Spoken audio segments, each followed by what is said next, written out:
Silakan Pak Roni, sekalian memperkenalkan Pak. Ini anggota Komisi 11 yang baru, dan periode ini adalah pertama kita rapat sama Bapak. Silakan Pak, diperkenalkan.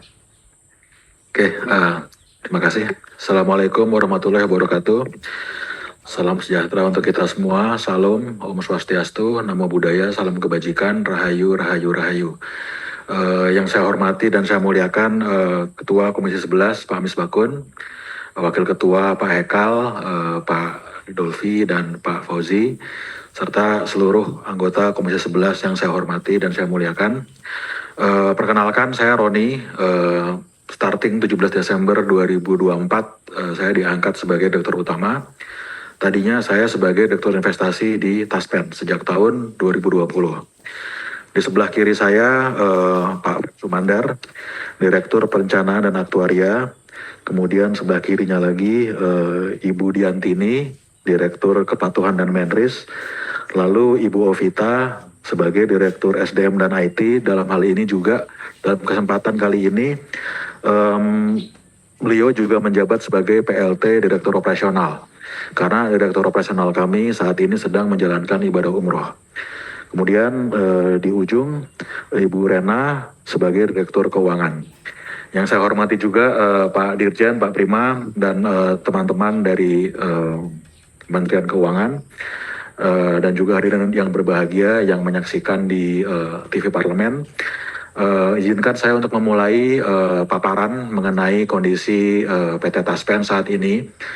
Sebelum saya mulai, yang perlu saya tekankan di sini adalah Taspen itu DNA-nya cuma dua sebenarnya. Yang pertama adalah satu, pelayanan, yang kedua investment. Jadi poin-poin tersebut yang nantinya akan kita highlight di dalam presentasi kepada Komisi 11. Next slide please. Oke. Saat ini Taspen melayani 7.897 peserta, di mana peserta aktifnya adalah 4,7 juta, dan prima pensiun adalah 3,1 juta, gitu ya. Jadi span of control Taspen itu menyebar di 57 kantor cabang, 17.000 titik layanan, dan kita juga bekerjasama dengan 44 mitra bayar, dan juga kita menempatkan beberapa personel kita pada 128 titik layanan pada mall pelayanan publik, yang saat ini juga bertransformasi menjadi mall pelayanan publik digital. Adapun layanan kami untuk saat ini adalah yang untuk memudahkan para pensiunan ASN, yaitu adalah layanan tanpa dokumen, autentifikasi digital, Taspen Hour online service, layanan antar pembayaran pensiun kepada para pensiunan yang tidak tersentuh oleh teknologi, layanan klaim otomatis, dan layanan klaim 1 jam. Nanti akan kita elaborate lebih lanjut dari layanan-layanan tersebut. Next. Nah, program PT Taspen Persero sebenarnya ini terbagi dalam 4, cuman 2 yang besar, itu adalah THT dan pensiun, gitu ya. Jadi untuk THT sendiri itu kalau kita ngelihat di sini iurannya adalah 3,25% dari Gapok plus tunjangan, gitu, untuk masa perlindungan peserta aktif dan pensiun. Kemudian untuk pensiun ini 4,75% dikali Gapok plus tunjangan keluarga. Itu pensiun masuk ke buku AIP atau akumulasi iuran pensiun yang kita kelola dan kita kembangkan. Kecuali ada klaim-klaim khusus dari Kemenkyu yang biasanya dilakukan secara periodik, gitu ya. Kemudian juga kita memberikan jaminan kecelakaan kerja, yaitu iuran dari pemberi kerja 0,24% dari Gapok plus JKM 0,72% dari gaji pokok. Mungkin kita bisa next slide. Oke. Nah, berhubungan dengan slide yang pertama tadi, gitu ya. Jadi walaupun Taspen ini sudah mengembangkan pelayanan secara digital, Tapi faktanya pengajuan klaim pensiun itu baru 35% yang memanfaatkan gitu. Jadi 65%-nya itu masih bersifat, kalau lawannya digital kan analog, dalam hal ini manual gitu. Sehingga itu menjelaskan juga kenapa dari 1.344 karyawan Taspen, 70%-nya itu adalah tenaga di kantor-kantor cabang di seluruh Indonesia. Karena faktanya 60% itu masih pengajuan klaim manual gitu ya. Untuk pembayaran pensiunan, untuk otentifikasinya yang dilakukan setiap bulan, itu baru 58% saja yang memanfaatkan otentifikasi secara digital. Jadi dengan HP tiap bulan kita ngelihat muka pensiunan, terus ada yang nengok kiri, nengok kanan dan segala macam, itu baru dimanfaatkan oleh 58% oleh peserta pensiunan. Sisanya hampir 42% itu masih melakukan otentifikasi secara manual.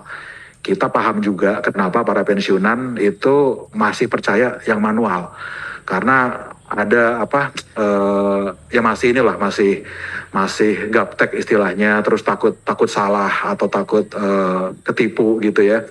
Jadi masih ada juga yang melakukan oten secara manual, datang ke kantor-kantor cabang atau kita yang datang ke rumah pensiunan. Next slide. Nah, ini yang berhubungan dengan layanan khusus penerima pensiun. Jadi ini adalah layanan yang kami berikan bila ada peserta pensiun yang belum melakukan otentifikasi selama 3 bulan in a row. 3 bulan berturut-turut gitu ya. Jadi ini yang kita datangi untuk yang manual. Terus juga untuk memastikan bahwa janda atau duda pensiunan belum menikah lagi gitu. Jadi itu yang masih dihadapi di lapangan oleh peserta Taspen. Kemudian next slide. Nah, ini adalah penjelasan mengenai milestone inovasi di Taspen. Jadi dari tahun ke tahun kami di Taspen berusaha menyempurnakan pelayanan kami kepada peserta kami gitu ya. Dan ini juga mungkin akan lebih enak kalau di slide berikutnya. Next slide. Nah, di sini terukur bahwa tingkat kepuasan peserta terhadap pelayanan Taspen itu dari tahun ke tahun semakin meningkat. Dan ini dilakukan oleh pihak ketiga. Kalau tahun 2024 lalu itu dilakukan oleh Merk Plus. Jadi selain itu juga Bapak Ibu anggota DPR yang terhormat Komisi 11 bisa juga melakukan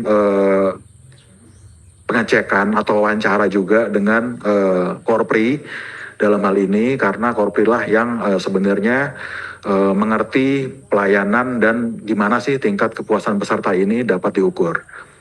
Ada beberapa parameter yang digunakan dalam pengukuran Customer Satisfaction Index ini. Cuman yang jadi poin besarnya itu adalah 9 poin ini. Jadi ini yang mendasari kenapa CSI kita itu dari tahun ke tahun semakin meningkat. Emang nggak 100%, tapi paling nggak trennya itu tren naik. Next. Nah, untuk melengkapi paparan dari kami, ini adalah kinerja PT Taspen Persero. Jadi seperti yang sudah disampaikan tadi oleh Pak Dirjen, kita terbagi atas 2 buku. Yang pertama THT, yang kedua AIP. Jadi memang aset kita itu bila digabung itu cukup besar gitu ya. Jadi ambil yang paling terakhir aja. Aset kita itu adalah 149,53 triliun untuk program THT JKK-JKM. Dan AIP yang dititipkan kepada Taspen untuk dipupuk itu 250,77 triliun. Nah, kalau kita ngelihat pertumbuhan aset THT itu CAGR-nya itu 2,52%. AIP 10,43. Mungkin ada pertanyaan dari Bapak Ibu, kenapa CAGR-nya berbeda nih pertumbuhan asetnya? Karena gini, sebenarnya itu terlihat juga di rasio klaim, terutama di rasio klaim THT.